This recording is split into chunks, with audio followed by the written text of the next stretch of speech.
Employers added 57,000 jobs last month, a significant slowdown from May's 129,000. Today I watched 5 of my coworkers get laid off from a job that they've been working for 20 plus years. In just 1 month, the number of new jobs in America dropped from 129,000 to just 57,000. And in just one day, one man watched 5 of his coworkers get laid off. A jobs crisis is quietly spreading across America. Anyone can lose a job that once seemed secure, even after giving more than 20 years to the company, even after just getting promoted. So what happened to America? Why does such a wealthy country leave so many people feeling like nowhere is safe anymore? Today, join me as we uncover the truth behind America's jobs crisis. We will see why anyone can become a victim. What is really behind companies laying off longtime employees then reposting the exact same jobs at lower salaries. And on a deeper level, why America's entire career ladder is slowly grinding to a halt. Watch until the end, because what could happen next is even worse than what you are imagining. The people who thought they were safest are getting laid off. When you hear about layoffs, you may immediately think of people who just joined the company, employees with poor performance, or a department that is losing money. And maybe you believe that as long as you work hard enough, stay long enough, and build up enough experience, the company will not get rid of you so easily. That is the unspoken deal. So many people have believed throughout their careers, stay loyal, give it your all, and stability will be your reward. But that belief will fall apart when you hear the story this guy shared. Today I watched 5 of my coworkers get laid off from a job that they've been working for 20 plus years. Each and every one of them have 20 plus years experience. And the company just let them go just like that. Now these are hard-working, dedicated, loyal employees. So it just goes to show, man, you can do everything right and stuff. Can you believe it? This guy said he watched 5 co-workers get laid off. Not 5 new hires, not 5 employees still on probation. Every one of them had worked there for more than 20 years. According to him, they were hardworking, dedicated, and loyal. 20 years. That is not just a line on a resume.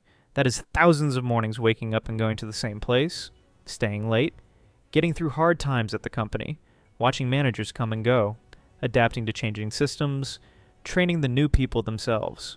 After 20 years, a person does not just know how to do the job. They have built their whole life around it. They choose where to live their mortgage, their children's schools, their retirement plans, and their family's standard of living based on the belief that they will still have a place at the company tomorrow. But a company can take just a few minutes to erase a plan that took 2 decades to build. How ironic and ridiculous is that companies are always talking about loyalty culture and team spirit. They want you to take on more responsibility. They want you to stay when things get hard. They want you to act like an owner. But when the budget needs to be cut, you are quickly reminded that you never really owned any part of it. Maybe you still think seniority cannot always protect someone. But what about current performance? If the company just promoted you, that should at least mean they still see a future for you. Let me hold your hand while I say this. Nobody is safe from layoffs. If you work for a large corporation, at some point, you may be on the list. I know people who have been promoted January 1st, laid off January 15th. One woman said she knew someone who was promoted on January 1st. By January 15th, that person had been laid off. On January 1st, the company said you deserved to move up. On January 15th, the company said there was no longer a place for you. So which statement was true and which one was a lie? Maybe the direct manager really did value that person. Maybe the layoff decision came from a completely different level. But to the employee, that difference means almost nothing. They still lost their job. They still lost their income. And the promotion that was supposed to signal a future became worthless after just 2 weeks. This is the part that should worry us. Experience may not protect you. Good reviews may not protect you. Even a promotion may not protect you. You can do everything right and still end up with the wrong outcome. And when the job disappears, what gets taken away is not just a title. That is only the beginning of a life that can get much worse. How long could you last? If you lost your job to tomorrow, a company can end your job in a meeting that lasts just a few minutes, but the bank does not pause your mortgage. Your landlord does not delay the rent. The electric company does not care that you just got laid off. And the hospital does not erase the bills just because your income suddenly disappeared. So if your next paycheck never comes, how long can you really maintain your current life? 1 month, 3 months, maybe a little longer if you have savings. Michaela Watt worked a temporary customer service job for nearly 2 years. When she was let go, she did not receive severance. At first, Michaela actually felt relieved. Her old job had worn her down, and she believed she would find another position soon. But that feeling only lasted about 1 month. By the second month, the question was no longer whether she liked her old job. The question became much simpler and much scarier. Where would the money come from to pay the next bill? Michaela ended up unemployed for 300 days. During that time, she could not pay a $500 MRI bill. She worried her family might lose their home. And when her emergency savings were almost gone, she had to start a GoFundMe campaign, just to keep paying rent, utilities, and basic expenses. You may be thinking you are different. You have savings, you have experience, your spouse is still working, you can cut expenses, you can pick up a side job while you wait. But savings do not guarantee that you are safe. They only delay the crisis. And when you do not know whether the next job will come in 6 weeks or 1 year, that is when the nightmare begins. Unemployment rarely destroys a family on the first day. It happens in layers. First, the paycheck disappears. Then you delay the bills that do not seem urgent yet. You put off medical appointments. You make only the minimum credit card payment. You stop adding money to retirement. You pull a little from savings and tell yourself everything will be fine next month. But then the car needs repairs. The rent goes up. A child gets sick. Your spouse gets fewer hours at work. And a $500 bill that once seemed like nothing more than an annoyance suddenly becomes an amount you have no idea how you will ever pay. That is how an ordinary family gets close to a crisis. They do not have to be poor to begin with. They do not have to spend irresponsibly. They only have to build their life around a paycheck they suddenly stop receiving. Did Michaela just run into a streak of bad luck, or is the labor market itself trapping more and more people in the same way? The American job market is quietly freezing. I'm not going to take Michaela's story and immediately claim that all of America is collapsing. One personal case cannot prove that. But when more and more experienced people keep running into the same wall, maybe it is time to ask a more uncomfortable question. What happens when the problem is no longer each individual candidate, but the market itself? The U.S. economy added 57,000 jobs in June. That was less than expected. The unemployment rate coming in at 4.2%. At first glance, everything still looks fine. The American economy added 57,000 jobs in June. The unemployment rate fell to 4.2%. That is the kind of headline that lets most people with jobs go on with their day without thinking twice. But those two numbers only prove the market has not fallen over. They do not prove it is still healthy. Analysts expected about 115,000 new jobs. The actual number was only about half of that. And what worries me is not just the 57,000 figure. What worries me is that when we look back, the previous 2 months were not as strong as we were originally told. April was revised down to the 148,000. May was revised down to 129,000. Then June came in at just 57,000, 148,000, 129,000, 57,000. 1 week month could be noise. But when the numbers keep falling and the earlier data keeps getting revised lower, it becomes very hard to keep calling it a coincidence. That is the nature of a low hiring, low firing market. A company does not have to call you into a meeting and let you go today. It just has to stop hiring new people. When a coworker leaves, that position does not get filled. The work gets divided among the people who remain. The team keeps getting smaller, the pressure keeps rising, but the reports still do not show a major wave of layoffs. You still have a job, but you're afraid to leave. You still see job postings, but you are not sure anyone is actually getting hired. You still get a paycheck, but you are starting to understand that your next job could be much harder to find. An unemployment rate of 4.2% also does not answer a very practical question. Will someone who just lost a job need 3 weeks, 3 months, or nearly 1 year to find a comparable position? The labor force participation rate at that point was only about 61.5%. When someone gets exhausted and stops looking for work, their financial problems do not disappear. They may simply disappear from parts of the statistical picture. That is why I do not call this a collapse. I think it looks more like an opportunity recession. And right here, another contradiction appears. America still has industries hiring tens of thousands of people, but those jobs are not necessarily meant for the people who were just laid off. There are thousands of jobs, but no way out for you. Maybe this is what you are thinking. If you lose an office job, just switch to another industry.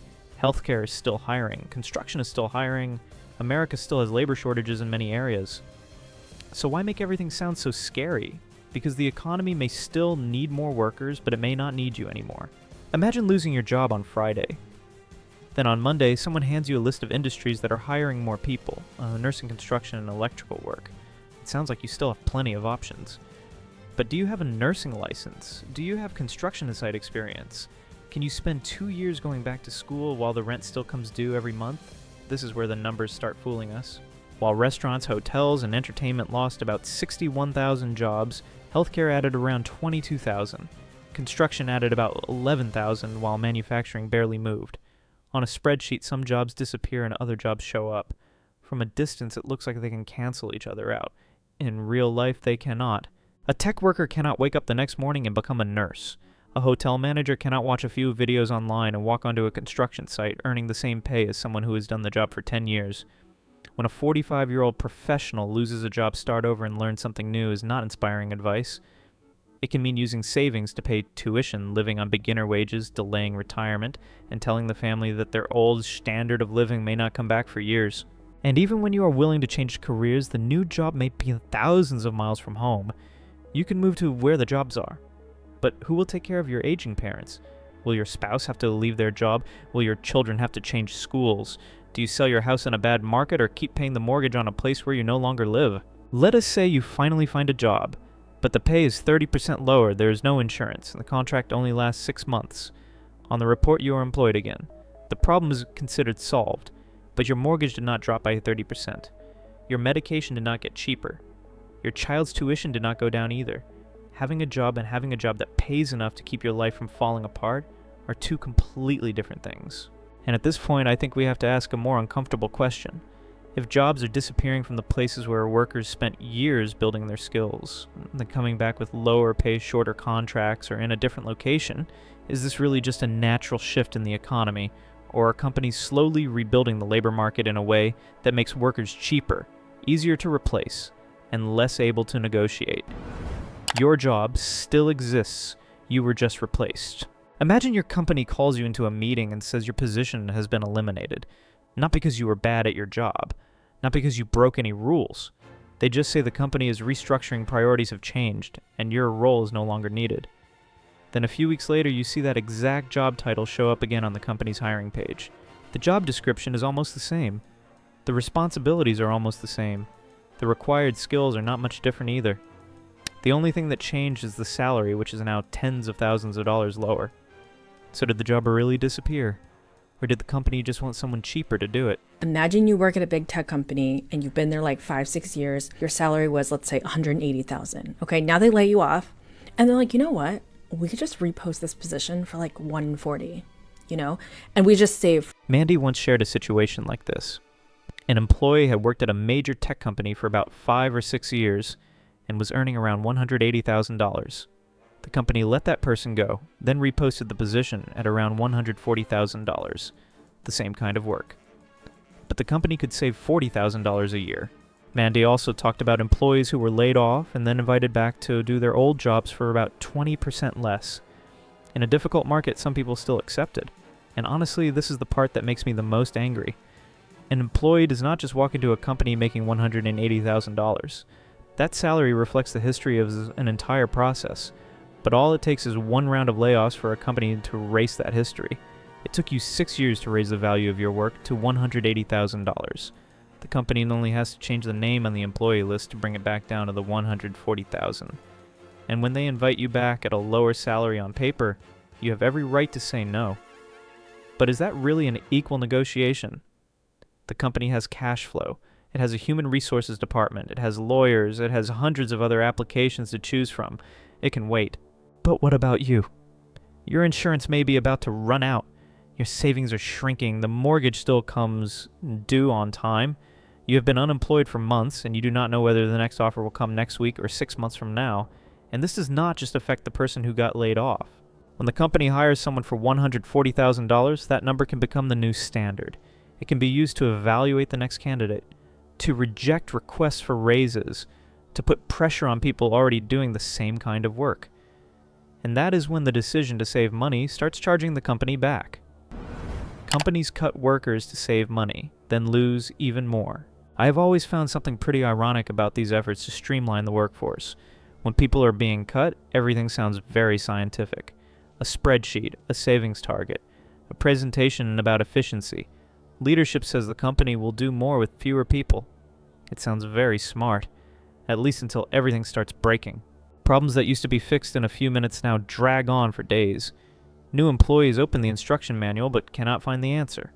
quality drops, customers complain, and the company slowly discovers that the person that just labeled a cost was actually keeping the whole system from falling apart. Ford is a good example. The company once placed a lot of faith in AI and automated quality control systems, but the technology did not deliver the results they expected. Ford then had to hire a promoter, bring back more than 350 veteran engineers, a group known as the Graybeards, to handle problems that automation could not solve reliably enough. It turns out AI can spot an unusual pattern, but when the company needs to know whether it is a real defect, a false alarm, or a warning sign of a much bigger problem, it still has to find someone who has seen it before.